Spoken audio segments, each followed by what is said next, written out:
Hello friends, welcome to Bharati's kitchen. ఈరోజు వీడియోలో cheese లేకుండా, పిజ్జా సాస్ లేకుండా అన్నీ కూడా ఇంట్లో ఉండే ఇంగ్రీడియంట్స్తోనే పిజ్జాని ఎలా ప్రిపేర్ చేసుకోవాలో చూపించబోతున్నాను. బయట తినే పిజ్జా మీకు ఎలా అయితే టేస్ట్ ఉంటుందో సేమ్ అలానే మనం ఇంట్లోనే ప్రిపేర్ చేసుకోవచ్చు.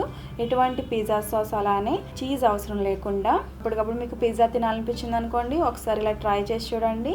తప్పకుండా మీకు నచ్చుతుంది. టేస్ట్ కూడా సేమ్ బయట పిజ్జా లానే ఉంటుంది అనమాట. సో లేట్ చేయకుండా రెసిపీని ఎలా ప్రిపేర్ చేసుకోవాలో ఇప్పుడు చూద్దాము.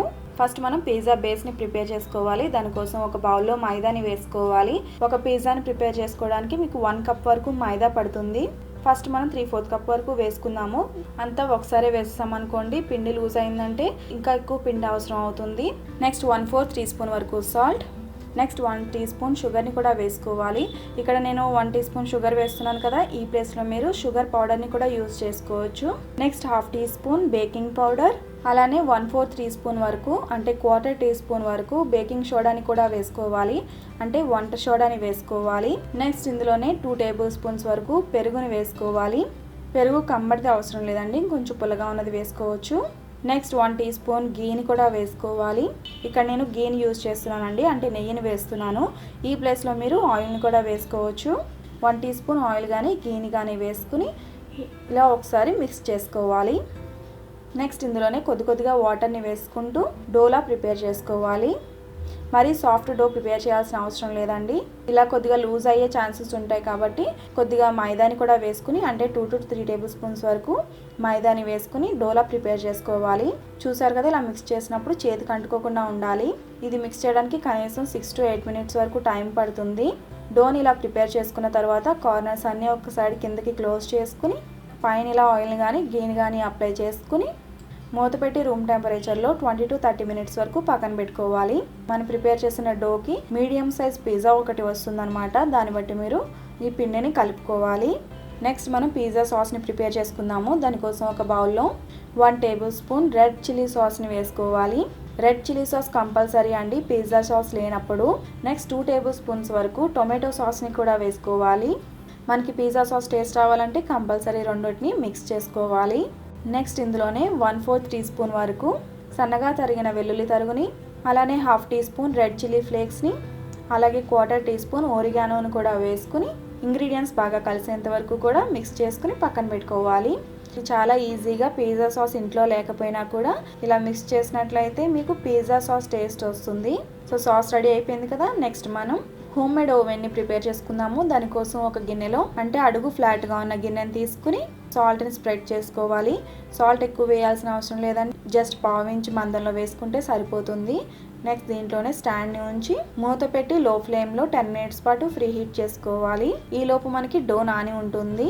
డోని మళ్ళీ మదాయించుకోవాలండి. కనీసం 3 to 5 మినిట్స్ వరకు మదాయించుకోవాలి. ఈ డోని ఎక్కువసేపు మదాయించాలండి. ఎక్కువసేపు మదాయిస్తేనే పిజ్జా బేస్ మీకు అంత సాఫ్ట్గా వస్తుంది. సో డో ఇలా మదాయించుకున్న తర్వాత దీన్ని 1/2 ఇంచ్ మందంలో చపాతీలా ఒత్తుకోవాలి. ఇది ఎంత సైజులో ఒత్తుకోవాలి అంటే మీరు తీసుకునే ప్లేట్ లేదా పిజ్జా ప్లేట్ ఎంతైతే ఉందో సరిగ్గా అంత సైజులో ఒత్తుకోవాలి. పెద్ద ప్లేట్ తీసుకున్నారనుకోండి, మైదా కొంచెం ఎక్కువ తీసుకోవాలన్నమాట. 1.5 కప్ వరకు మైదాని తీసుకోవాలి. నేను చేసేది మీడియం సైజ్ పిజ్జా అనమాట. సో ఈ మందంలో ఒత్తుకున్న తర్వాత, అంటే 1/4 ఇంచ్ మందంలో ఒత్తుకున్న తర్వాత పిజ్జా ప్లేట్కి కానీ లేదంటే నార్మల్ స్టీల్ ప్లేట్కి కానీ ఆయిల్ని అప్లై చేసుకోవాలి. ఆయిల్ని అప్లై చేసుకున్న తర్వాత మనం ప్రిపేర్ చేసుకున్న బేస్ని ఇలా ప్లేట్కి అడ్జస్ట్ చేసుకోవాలి.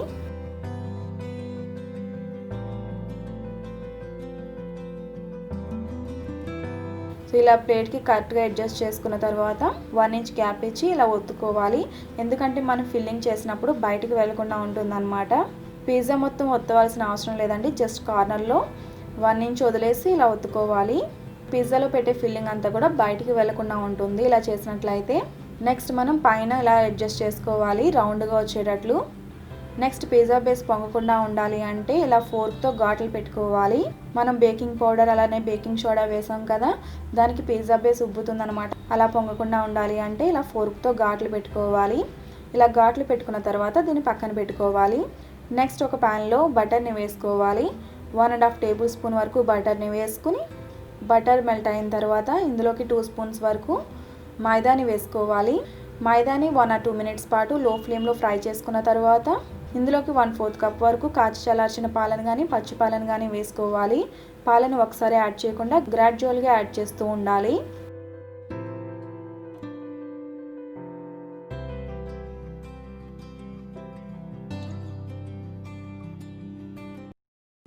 పాలు వేసిన తర్వాత ఇలా లంప్స్ అనేవి ఫామ్ అవ్వకుండా మిక్స్ చేసుకున్న తర్వాత ఇందులోకి వాటర్ని కూడా వేసుకోవాలి.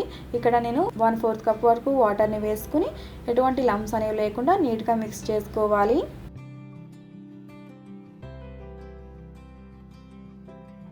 వాటర్ వేసుకున్న తర్వాత స్టవ్ ఫ్లేమ్ని ఆఫ్ చేసుకుని ఎటువంటి లంప్స్ అనేవి లేకుండా నీట్గా మిక్స్ చేసుకోవాలి. మిక్స్ చేసుకున్న తర్వాత మళ్ళీ కొద్దిగా వాటర్ని వేసుకుని కన్సిస్టెన్సీని అడ్జస్ట్ చేసుకోవాలి. దీనికి వాటర్ కొంచెం ఎక్కువే పడుతుందండి. మీకు 1/2 కప్ నుంచి 1 కప్ మధ్యలో పడుతుంది. ఇప్పుడు చూపిస్తున్న విధంగా ఈ కన్సిస్టెన్సీ వచ్చేంత వరకు కూడా వాటర్ని వేసుకుని మిక్స్ చేసుకోవాలి. ఇలా మిక్స్ చేసుకున్న తర్వాతనే స్టవ్ ఆన్ చేసుకుని ఇందులో రుచికి సరిపడా సాల్ట్, నెక్స్ట్ 1/4 టీ స్పూన్ వరకు వెల్లుల్లి తరుగును కూడా వేసుకుని లో ఫ్లేమ్లో ఇలా మిక్స్ చేసుకుంటూ కుక్ చేసుకోవాలి.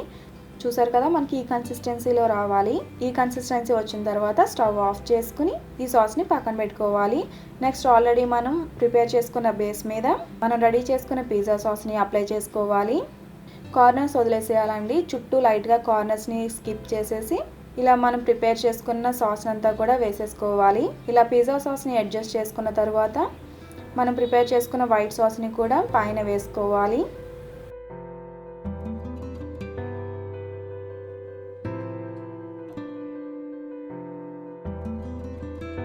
ప్రిపేర్ చేసుకున్న వైట్ సాస్ని మొత్తం కూడా వేసేసుకుని మీ దగ్గర ఏవైతే వెజిటేబుల్స్ ఉన్నాయో వాటిని ఎలా అడ్జస్ట్ చేసుకోవాలి.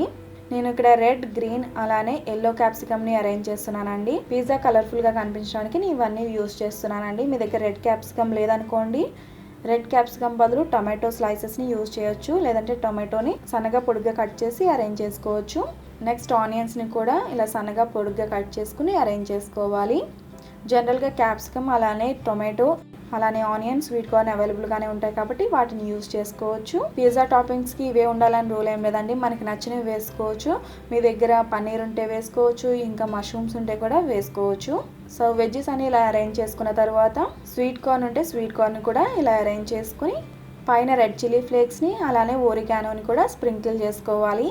మీ దగ్గర ఓరిగానో లేదనుకోండి, మిక్స్డ్ హెర్బ్స్ని కానీ లేదంటే పార్స్లీని కానీ లేదంటే థైమ్ కానీ రోజ్మెరీ కానీ ఏది ఉంటే అది వేసుకోవచ్చు అండి. నెక్స్ట్ ఇవేం మీ దగ్గర లేవనుకోండి, ఓన్లీ రెడ్ చిల్లీ ఫ్లేక్స్ వేసుకుంటే సరిపోతుంది. ఈ రెడ్ చిల్లీ ఫ్లేక్స్ కూడా మీరు ఈజీగా ప్రిపేర్ చేసుకోవచ్చు అండి ఇంట్లోనే. రెడ్ చిల్లీ ఫ్లేక్స్ కోసం మంచి క్వాలిటీ గల ఎండుమిరపకాయలు తీసుకుని ఒకసారి ఆయిల్లో ఫ్రై చేసుకుని, ఆయిల్ ఎక్కువ వేయాల్సిన అవసరం లేదండి, జస్ట్ 1 స్పూన్ ఆయిల్లో ఫ్రై చేసుకున్న తర్వాత పూర్తిగా చల్లారబెట్టి గ్రైండ్ చేశారనుకోండి, పల్స్ చేస్తూ గ్రైండ్ చేస్తే మీకు రెడ్ చిల్లీ ఫ్లేక్స్ అనేవి వచ్చేస్తాయి. సో ఇంగ్రీడియంట్స్ అని ఇలా వేసుకున్న తర్వాత ఈ పిజ్జాని మనం బేక్ చేసుకోవాలి. స్టాండ్ మీద ఇలా పిజ్జా ప్లేట్ని ప్లేస్ చేసుకుని మూత పెట్టి మీడియం ఫ్లేమ్లో 10 మినిట్స్ అలాగే లో ఫ్లేమ్లో మరొక 10 మినిట్స్ పాటు కుక్ చేసుకున్నారనుకోండి, పిజ్జా మీకు ప్రిపేర్ అయిపోతుంది. 20 మినిట్స్ తర్వాత ఇలా ఫోర్క్తో టెస్ట్ చేసుకోవాలి. పిండి ఫోర్క్కి అంటుకోకపోతే పిజ్జా మీకు ప్రిపేర్ అయిపోయినట్లే. నెక్స్ట్ ఇలా ఫోర్క్తో తీసి చూసినట్లయితే అడుగున మీకు ఎర్రగా కాలి ఉండాలి. ఇలా గోల్డెన్ కలర్లో బేక్ అయిందనుకోండి, పిజ్జా మీకు ప్రిపేర్ అయిపోయినట్లే. ఇలా ప్రిపేర్ చేసుకున్న పిజ్జాని పిజ్జా కట్టర్తో కానీ నైఫ్తో కానీ కట్ చేసుకుని సర్వ్ చేసుకోవడమే. పైన మీకు చూడడానికి పిజ్జా ఇలా గోల్డెన్ కలర్లో బేక్ అవ్వాలి. సో పర్ఫెక్ట్గా బేక్ అయింది కదా. పిజ్జా సాస్ అలానే చీజ్ లేకుండానే సేమ్ మీకు బయట కొన్న టేస్టే ఉంటుందన్నమాట ఇంట్లో ప్రిపేర్ చేసినా కూడా. సో చూసారు కదండి, ఇలా చాలా సింపుల్గా అన్ని ఇంట్లో ఉండే ఇంగ్రీడియంట్స్తోనే ఓవెన్ లేకపోయినా కూడా మనం బయట కొన్న పిజ్జాలానే ఇంట్లోనే ప్రిపేర్ చేసుకోవచ్చు. ఈ రెసిపీని మీరు కూడా తప్పకుండా ట్రై చేసి మీకు ఎలా కుదిరిందో నాకు ఈ వీడియో కింద కామెంట్ సెక్షన్లో తెలియజేయండి. ఈ రెసిపీ మీకు నచ్చితే తప్పకుండా లైక్ చేయండి. రెసిపీ ఎవరికైనా హెల్ప్ అవుతుంది అనుకుంటే ఈ రెసిపీని తప్పకుండా మీ ఫ్రెండ్స్ అండ్ ఫ్యామిలీస్కి షేర్ చేయండి. మరిన్ని మంచి రెసిపీస్ కోసం నా ఛానల్ని సబ్స్క్రైబ్ చేయండి. అలాగే తర్వాత వచ్చే బెల్ ఐకాన్ కూడా క్లిక్ చేయండి. Thanks for watching.